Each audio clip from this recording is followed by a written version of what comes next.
ደረጃው ከፍ ባለ ቁጥር የተማሪው ፈተና ከፍ እንደሚል ክብራችን፣ ጸጋችን፣ ሞገሳችን በእግዚአብሔር ዘንድ ያለን ተቀባይነት በጨመረ ቁጥር ፈተናችን እየበዛ ይመጣል።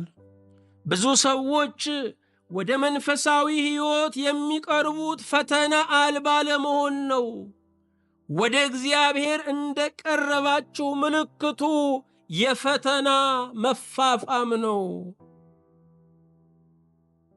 ድሮ በዓለም ሳለው ምንም ፈተና አልነበረብኝም።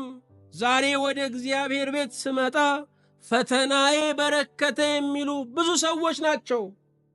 ሌባ የሚያሳድደው ወርቅ የያዘውን ነው። ባዶ እጁን የሆነውን መናጢ ድሃውን ሌባ ይመጸውተዋል። እንደውም የሌባ ምጽዋት ከጨዋ ምጽዋት ይበልጣል። 100 200 ነው የሚሰጠው። ዲያብሎስ ድሮ የማይፈትነን ባዶ ስለነበረን ነው። አሁን ግን ወርቅ ኢየሱስን አግኝተናል። አሁን ግን ጸጋ መንፈስ ቅዱስን ተካፍለናል።